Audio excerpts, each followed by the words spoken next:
Shalom peuple de Dieu, c'est encore moi votre humble servante, pasteur Maman Marie-Antoinette Etombo Yongo.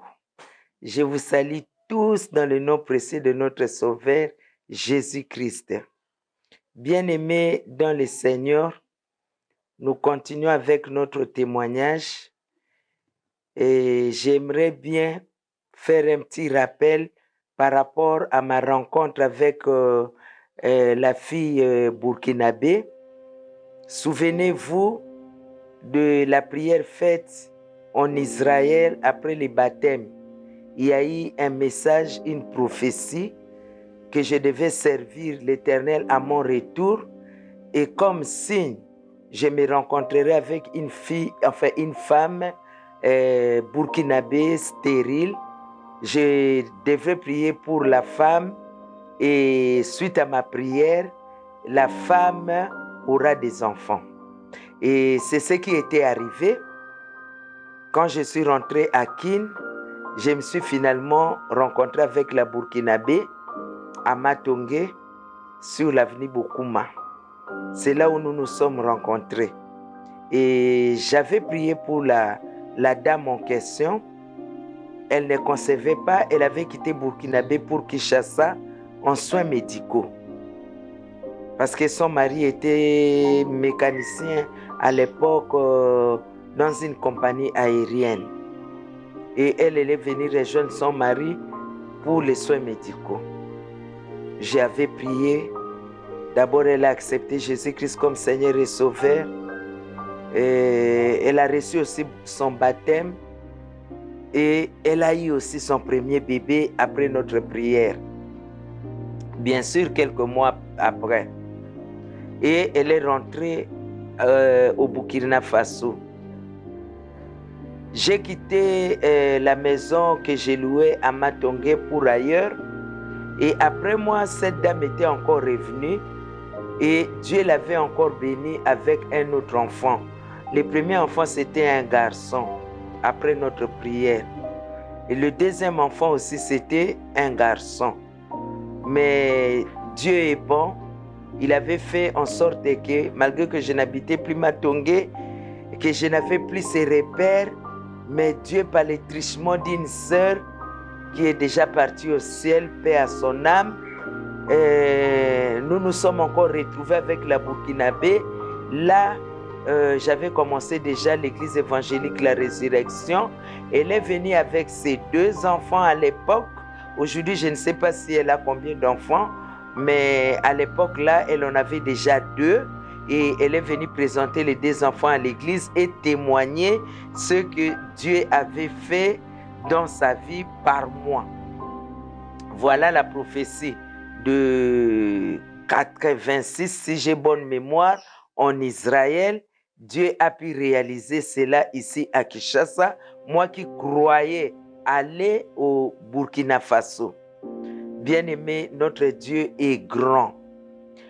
Et j'aimerais ici rappeler aussi par rapport au message que le révérend Aïdine Abala m'avait donné au sujet de l'église évangélique La Résurrection.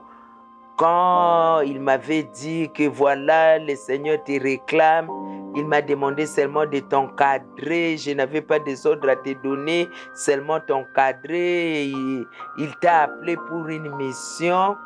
Et c'est en 97. Donc en 97, le mois d'avril, le 9, que nous avions commencé le premier culte à l'église évangélique La Résurrection.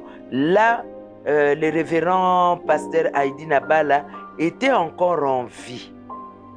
Après, il est allé en Afrique du Sud se faire soigner et c'est là où il fut décédé. C'était au mois de juillet, si j'ai bonne mémoire. Donc 3 mois après l'ouverture de l'église évangélique La Résurrection. Et c'est à partir de là que la mission avait commencé à Egler. Egler n'est que l'abréviation de l'église évangélique La Résurrection. Et nous avons commencé avec le moyen de port quand Dieu te donne une mission, lui-même aussi te donne la provision pour la mission. Mais pour avoir cette provision-là, toi-même, tu dois aussi mettre la main dans la pâte. Et quand j'ai commencé bien sûr par la prière, des préparatifs, tout ça. J'ai fait 11 ans comme pasteur à Fepakonzambe Malamu, à l'unique paroisse de lycée, quoi. Et quitter les brebis qui étaient avec moi, ce n'était pas facile. Je les aimais, mais Dieu m'a appelé.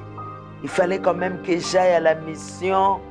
C'était difficile, mais le Saint-Esprit nous a aidés par la prière. Vraiment, la prière, c'est une clé. Et nous avons commencé avec les moyens de bord. Et il y a des gens qui venaient nous dire que voilà, l'église que vous avez commencé, 3 mois c'est beaucoup, les autres 6 mois c'est beaucoup, les autres nous ont donné même 1 année. En tout cas, 1 année c'est vraiment le top. Vous allez fermer. Donc on était des locataires, bien-aimés dans le Seigneur, ce n'était pas facile. Mois d'avril 97, donc 97. Après là, c'était l'entrée de l'AFDEL, n'oubliez pas ça. Et nous avons connu des moments très difficiles. Après un grand séminaire d'évangélisation aux eaux, nous avions gagné beaucoup d'âmes, mais nous avions terminé ce séminaire-là un samedi afin que tout ce monde-là gagné vienne à l'église les dimanches, parce que l'église n'était pas aux eaux, l'église était sur Kato à l'époque. Bien aimé, la nuit de samedi à dimanche, c'était l'entrée de l'AFDEL ici à Kinshasa. C'était le jour où on avait tué beaucoup de gens, quand on avait tué même les fous à l'époque, on les jetait à la rivière Kalamu. J'habitais, je crois, à 3 ou 4 maisons de la rivière Kalamu à l'époque. Je voyais comment on jetait les gens, on les tuait par balles. Et puis on les jetait dans la rivière Kalamu. Et c'était cette nuit-là, alors que le dimanche, nous, on devait attendre les nouveaux venus dans le Seigneur. Et cela n'a pas eu lieu, parce que tout le monde était chez lui à la maison. Et après, nous avons quand même continué parce que c'était la mission.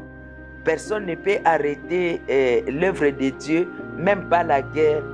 Bien-aimés dans le Seigneur, nous avons commencé et c'était tout un mois. Pendant tout un mois, vous allez au culte et avant de sortir, il y a déjà des balles perdues, des crépitements de balles. C'était terrible. Les gens couraient pour rejoindre leur maison.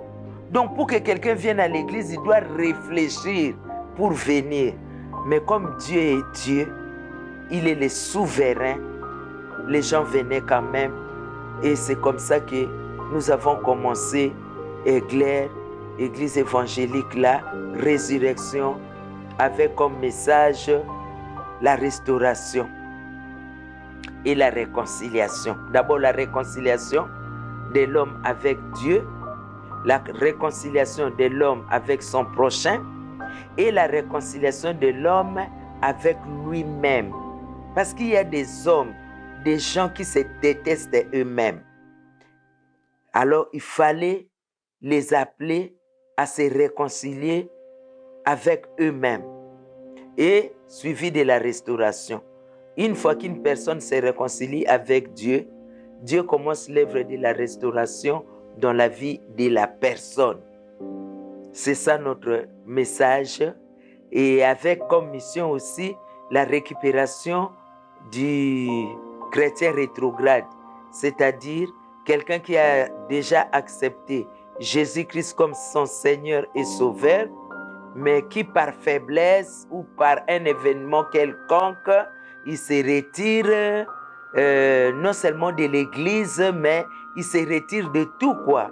Il ne va pas à l'église, il a regagné le monde, ou alors il reste seulement à la maison, il ne prie plus, tout ce qu'il avait rejeté, il récupère. Alors nous avons aussi cette mission-là de récupérer le chrétien rétrograde. Mais la toute première mission de l'Église, c'est quoi? La toute première mission de l'Église, c'est l'évangélisation. Gagner les âmes à Jésus-Christ. Gagner les âmes. Le salut des âmes. C'est ça la toute première mission pour toute église locale qui existe. Et l'église corps du Christ. Nous sommes là pour évangéliser. Voilà pourquoi notre église porte le nom d'évangélique. Nous sommes une église évangélique. Nous parlons du Seigneur Jésus-Christ. Nous avons comme doctrine Jésus-Christ. C'est la doctrine de Jésus-Christ que nous avons gardée. Bien-aimés, ce n'était pas facile. Comme je vous l'ai dit tantôt, il fallait commencer avec les moyens de bord. Il fallait commencer à louer des salles. Il fallait avoir l'argent. Entre-temps, il fallait gagner des âmes. Et les âmes qui viennent, vous ne pouvez pas commencer déjà à leur demander de payer les loyers et tout ça là. Mais Dieu avait toujours pourvu parce que lui, quand il donne une mission, lui-même aussi s'en charge de la mission. Donc, on n'a pas eu d'inquiétude pour payer les loyers. Dieu opérait des miracles. On avait des chaises. On avait tout ce qu'il fallait petit à petit afin qu'une église soit présentable. Mais aujourd'hui que je vous parle, Dieu nous a fait du bien. Il y a eu la restauration des âmes des gens. Dieu te restaure ton âme. Dieu peut restaurer ta vie. Dieu peut restaurer tout ce que le diable avait détruit dans ta maison.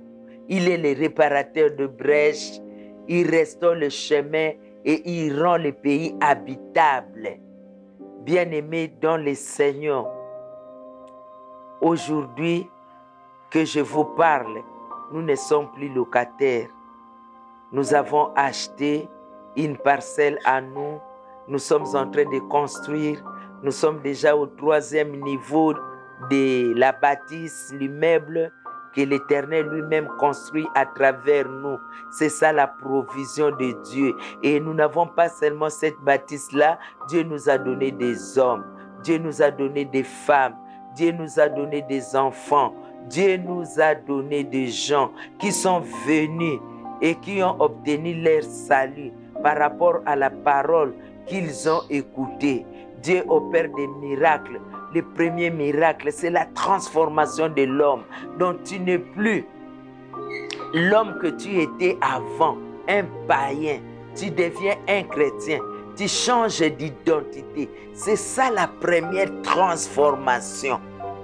Et la deuxième transformation dont nous parle la Bible, c'est toutes les choses anciennes sont passées. Voici toutes choses deviennent nouvelles. C'est ça aussi la restauration.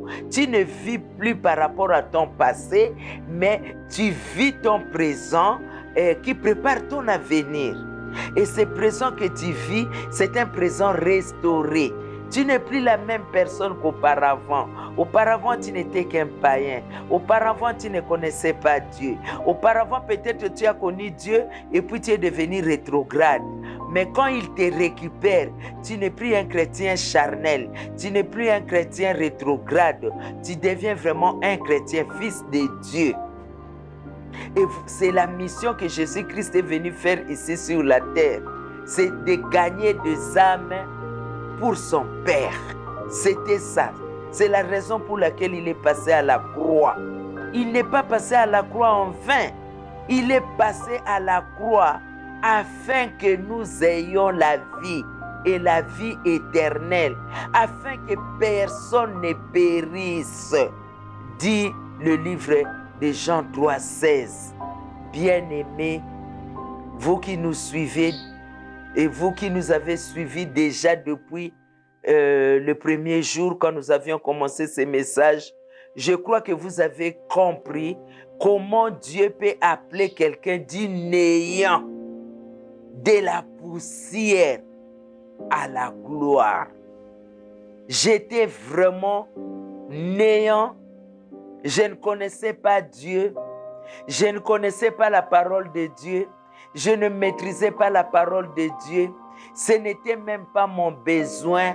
Mais Dieu, lui, il savait que j'étais une personne mise à part. Il m'a appelé tel qu'il m'avait appelé. Je ne reviens plus sur ça. Vous le savez, au premier jour, le message du premier jour, il m'a appelé et il a fait de moi ce que je suis aujourd'hui. Je lui dois tout. Il est amour. Il m'a ramassé. Si aujourd'hui,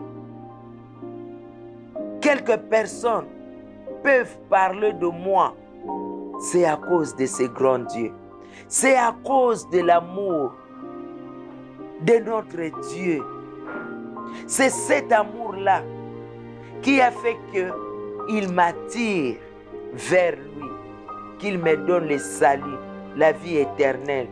Et il m'a aussi utilisé pour les autres, afin que les autres aussi obtiennent le salut, la vie éternelle. Sans quoi, bien-aimé dans le Seigneur, tu ne deviendras jamais chrétien. C'est la condition sine qua non pour devenir un chrétien. Bien-aimé, nous avons commencé en 97-97, comme j'ai dit là, au mois d'avril le 9. Et nous sommes là, nous continuons avec Christ, il continue à nous utiliser. Et aujourd'hui, Egler, en dehors de la ville de Kinshasa, Egler se retrouve déjà à Kisangani, Egler se retrouve au Congo-Brazzaville, Egler se retrouve à Lubumbashi, et Egler se retrouve en Grande-Bretagne, précisément à Londres. Ainsi de suite, Egler commence à ouvrir déjà ses portes aux États-Unis. Nous avons déjà prié pour un couple là-bas qui est aux États-Unis. Et je sais que Egler ira partout dans le monde si Jésus-Christ ne revient pas aujourd'hui. Parce qu'il nous a dit, allez partout dans le monde, annoncez la bonne nouvelle. Quiconque croira et qui sera baptisé sera sauvé. Et celui qui ne croira pas sera condamné. Voilà pourquoi Dieu lui-même nous donne les opportunités d'aller dans le monde, prêcher la bonne nouvelle. Moi, je ne savais pas qu'un jour, je pouvais aller prêcher en Angleterre. Je ne pensais même pas l'Angleterre dans ma tête. Mais aujourd'hui, Egler est établi en Angleterre. Bien-aimé dans le Seigneur, je sais que tant que Jésus-Christ traîne encore, nous serons partout. Et s'il revient, il nous trouvera là où nous serions. Bien-aimés dans le Seigneur, l'Église est en train d'évoluer. À Kinshasa, nous sommes, la direction est sur l'avenue Kalembelembe, numéro 266, dans la commune de Lingwala. Et nous avons des paroisses, des communautés. Nous sommes à Kasavubu. Il y a 2 paroisses à Kasavubu. Présentement, il y a 2 à la commune de Kinshasa. Il y a une paroisse au Makala. Nous sommes aussi à Kimbaseke. Nous sommes aussi à Lausanne. Nous sommes là. Nous travaillons pour Dieu. Dieu est amour. Nous avons compris. Ceux qui ont dit que nous allons travailler seulement pour 3 mois, nous allons exister seulement pour 6 mois, pour une année. Mais depuis 1997, aujourd'hui c'est 2020, nous sommes toujours là et Dieu est toujours avec nous. Je reviens encore au sujet de la femme selon d'autres personnes qui ne peuvent pas prêcher. Bien-aimé, as-tu bien suivi mon témoignage? Est-ce que moi j'étais à l'église et l'église a demandé à ce que je devienne pasteur ou je l'ai cherché? Moi je n'étais pas à l'église, ni chez les catholiques, ni nulle part. J'étais catholique seulement de nom. J'avais reçu mon petit baptême de catholique quand j'étais encore, j'avais encore 12 ans, je me souviens, j'étais en 6e primaire à l'école Saint-Pierre ici, dans la commune de Kinshasa. C'est là où j'ai reçu le baptême à l'église Saint-Pierre. Mais je ne connaissais pas Dieu. Je ne faisais rien du tout. Je me suis retrouvée 2e femme. Mais Dieu, il est allé me chercher là où moi j'étais. Sans Bible ni quoi. Aujourd'hui, je prêche la parole de Dieu. Aujourd'hui, j'ai prie et les gens sont guéris. Je prie et les gens sont délivrés. Je prêche et les gens sont délivrés. Avec quel pouvoir? Puisque je ne touche pas aux fétiches. Puisque je ne suis pas sataniste. Mais avec quel pouvoir? C'est avec le pouvoir du Saint-Esprit. Donc, c'est le Saint-Esprit qui m'utilise. Femme que je suis, il est venu me rendre visite chez moi, dans ma maison, pour me faire visiter le royaume des cieux. Je prêcherai l'évangile tant que je vivrai. Je prêcherai l'évangile tant qu'il y aura toujours des païens et des rétrogrades. Voilà un peu mon témoignage. Que le nom de l'Éternel soit glorifié. Que Jésus-Christ soit élevé dans nos vies et qu'il bénisse notre pays et qu'il bénisse le monde entier. Vous qui me suivez, que mon Dieu vous bénisse au nom de Jésus-Christ. Merci. Bien-aimés, vous qui m'aviez suivi tout au long de tous ces témoignages, vous avez vécu tout ce que moi aussi, permettez-moi la tautologie, j'ai vécu avec Jésus-Christ. Il m'a appelé, j'étais celle que j'étais, dans la boue, dans la saleté. Quelqu'un qui ne pouvait pas connaître Jésus-Christ dans sa vie. J'ai mené ma vie telle que je l'entendais. Mais Jésus-Christ, dans son amour, est venu vers moi à travers les prières d'une femme.